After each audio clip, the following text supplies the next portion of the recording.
Nama saya Wahyu Gumilar, tinggal di Tangerang. Saya aktivitas di stiker udah sekitar 7 tahun. Gitu ceritanya. Dan saat ini saya menjabat sebagai Ketua Umum KPPS Indonesia periode 2019 sampai 2022. Acara hari ini sampai besok adalah Kopdarnas kelima KPPS Indonesia di Kota Pekalongan. Di acara Kopdarnas kelima ini ada hal yang menarik dan seru, yaitu pemilihan umum Ketua Umum KPPS Indonesia untuk periode 2022 sampai 2025. Ini pengurusan yang ketiga.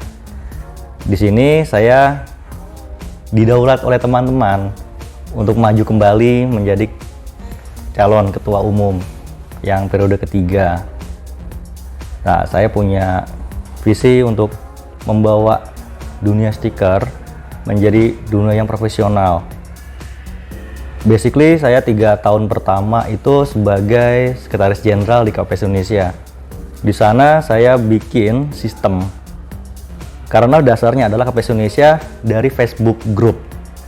Di Facebook Group itu bermula dari isinya yang berbagai macam orang. Pertama dari orang dunia stiker, dan yang kedua non-stiker. Dan stiker ini bisa masuk dalam Facebook Group waktu itu tanpa ada pengaturan. Itu saya request ke pengurus bikin sistem supaya memfilter, jangan sampai ada non stikeris bisa di dalam Facebook Group. Di approve, akhirnya saya membentuk tim lalu mengurus segala sesuatunya supaya ada yang namanya database keanggotaan. Saat ini keanggotaan kami ada sekitar 1.100. Itu semua data real, data yang benar-benar terrecord di setiap chapter, itu secara kabupaten kota, regional secara provinsi, dan di kepengurusan pusat. Kami tahu nama anggota, nama Facebooknya, alamat toko, alamat rumah, nomor handphone, seluruh Indonesia dari Aceh sampai Papua. Data kami lengkap. Dari situlah muncul gagasan kembali supaya orang-orang yang akan bergabung dengan komunitas harus didasari oleh niat berkomunitas yang baik dan serius. Dengan cara, pertama dia hadir secara berturut-turut 3 kali. Jika 3 kali mereka hadir, itu menandakan mereka serius dan komitmen untuk masuk komunitas. Akhirnya di-approve oleh pengurus tempat, baik itu chapter maupun regional. Kemudian di-approve di kepengurusan pusat untuk masuk ke Facebook Group. Tapi tidak serta-merta dengan terdaftar mereka di komunitas menjadi aman. Ketika mereka tidak aktif, secara 3 kali berturut-turut tidak hadir, maka dia akan terkena sanksi terberat, yaitu eliminasi. KPPS Indonesia ini bertujuan mencari teman-teman yang serius berkomitmen dalam komunitas aktif, tidak hanya sekedar nama saja. Sebab banyak difasilitasi oleh pengurus pusat berbagai macam kegiatan, di antara dengan Kopdar. Kopdar itu singkatan dari Kopi Darat, baik itu secara chapter, secara regional, maupun saat ini Kopdarnas secara nasional. Di dalam kegiatan Kopdar itu ada yang namanya demo dari sponsor, dari vendor, dari supplier. Mereka membawa produk-produk terbaik mereka untuk di-show kepada kita sebagai kami, anggota komunitas. Sehingga kami mengetahui mereka memiliki berbagai macam mesin, berbagai macam bahan stiker, supaya kami ketahui. Setelah itu kami bisa memilih mana yang cocok dan terbaik untuk kami. Pengurus tidak pernah untuk merekomendasikan ambil barang A, barang B, barang C. Semua dikembalikan ke kawan-kawan, apa kebutuhannya, apa cocoknya. Misi kami, dan bahkan sudah kami lakukan, yaitu menjembatani. Pertama, dari vendor kepada kami sebagai orang komunitas, dan komunitas kepada yang membutuhkan jasa kami. Kami sudah pernah melakukan diantaranya itu kerjasama dengan beberapa komunitas truk. Di Sumatera itu banyak komunitas truk di sana. Mereka belum tahu masang stiker ada di mana saja saat itu. Kami sebagai pengurus mencari tahu siapa leader dari kepengurusan truk tersebut. Kami ketemu diantaranya Lampung Truk Community, atau LTC, terus kemudian KTS, Komunitas Truk Sumatera itu diantaranya. Bahkan di Sumatera Utara juga kami sudah ketemu. Lalu kami sowan, silaturahmi, dan mereka mengetahui, oh ternyata di Sumatera ada ya pemasang stiker. Nah akhirnya kita coba beberapa unit truk dari anggota mereka, dan mereka puas, mereka suka, dan akhirnya teman-teman di Sumatera ini bisa bantu orang-orang komunitas truk pasang stiker. Sekarang mereka senang, udah nggak perlu repot-repot cari lagi yang namanya masang di mana gitu. Bahkan komunitas kami sudah berjejaring dengan mereka. Komunitas truk jika ada anggotanya lagi jalan, dia butuh support, butuh bantuan, misalnya butuh tempat istirahat atau kendaraannya ada problem, dia tahu ada anggota komunitas stiker, tinggal parkir di situ, mereka bisa istirahat, jadi safe. Kemudian juga kalau ada problem, mereka bisa minta tolong kami. Bahkan ada kejadian yang seru. Waktu saya lagi tour ke Sumatera, itu di jalan tol. Kebetulan saya sendiri yang bawa mobil. Saya di lajur 1, itu mau pindah lajur 2 susah, karena kendaraan dari lajur 2 nggak ada yang mau ngalah buat saya lewat. Terus tiba-tiba saya ngeliat spion, kok sepi nih, nggak ada lagi kendaraan. Lebih cermat lagi betul spion, itu ada satu truk yang nahan pergerakan kendaraan di lajur 2 untuk kasih saya lewat. Saya pindah jalur.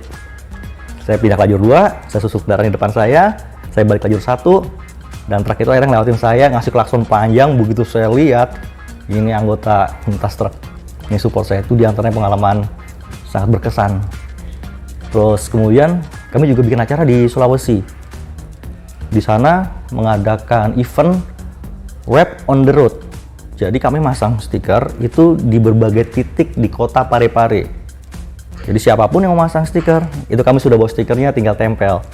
Dan di situ kerjasama dengan kepolisian sebagai pengamanan. Terus ada juga dealer motor yang bantu kami untuk pengeras suara, mengarahkan kendaraan. Itu semua warga umum. Dan kami pasangi stiker komunitas. Jika ada yang mereka pengen pasang stiker, sudah tahu harus kemana. Itu diantaranya yang sudah kami capai. Itu luar biasa. Sumatera luar biasa, di Jawa luar biasa.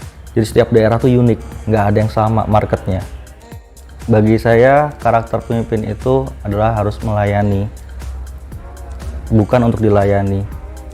Pemimpin itu harus berada di garis depan bersama timnya. Ketika tim kerja, maka sebagai seorang pemimpin pun harus kerja dari awal sampai akhir. Kerja bersama. Dan tidak pernah yang namanya untuk membiarkan tim berjalan sendiri. Pemimpin ada saatnya di depan, ada saatnya di belakang. Ketika ada problem yang disalahkan pemimpinnya. Ketika semua hasilnya baik, itu hasil kerjasama anggota dengan tim. Jadi pemimpin itu harus melayani dan menjembatani. Saya tetap dengan pendirian saya untuk menjembatani dan menjadi penyentara semua kegiatan aktivitas stiker, karena setiap bulan terbilang itu banyak lagi bertambah varian mesin, varian produk. Disitulah teman-teman haus akan informasi, teman butuh yang namanya informasi, dan disinilah tugasnya untuk pengurus menyambungkan antara penyedia dan kami sebagai seorang pengguna. Tapi sekarang kami pun agak bergerak dari kami untuk yang membutuhkan jasa kami. Kami luaskan jejaring, kami tidak lagi bicara masalah internal, kami bicara sekarang ke eksternal, supaya manfaat dari berkomunitas ini terasa. Sebab yang namanya menjadi anggota komunitas memang tidak mendapatkan sesuatu yang langsung kelihatan, benefit yang nyata, tapi paling nggak dengan labeling sebagai anggota komunitas, itu sudah pencapaian yang baik. Apalagi dengan ketika mendapatkan kepercayaan untuk menerima pekerjaan berlandaskan dari mereka yang memandang komunitas ini aktif, kemudian bisa dipercaya, itu menjadi value buat anggota. Dan anggota ini memang ditargetkan supaya bertumbuh. Dari kejadian pandemi 2 tahun kemarin, data kami sekitar 1.100. Itu hanya 2 anggota kami yang terdampak. Puji Tuhan, dari anggota kami yang lewat masalah pandemi sangat-sangat survive, bertumbuh secara ekonominya, secara asetnya, bisa nambah toko, nambah mesin, nambah anggota. Karena kami adalah UMKM di dalam industri kreatif yang tujuannya harus kreatif. Bicara stiker itu tidak semata-mata hanya untuk motor, mobil, bahkan kami juga luas jaringannya untuk gedung bisa, untuk project bisa. Jadi apapun kami akan bangun jaringan dari supplier dengan kami dengan yang membutuhkan kami. Sebagai anggota komunitas, kami punya satu semangat untuk belajar dan selalu belajar, menjaga silaturahmi, menjaga kepercayaan. Sebab dari situlah nilai-nilai yang ada dalam komunitas itu bisa tercapai. Sebab dunia ini selalu bergerak dan informasi selalu bertambah, kemajuan-kemajuan selalu ada. Jangan sampai kita berhenti hanya di sini. Segala sesuatu itu pasti bertumbuh.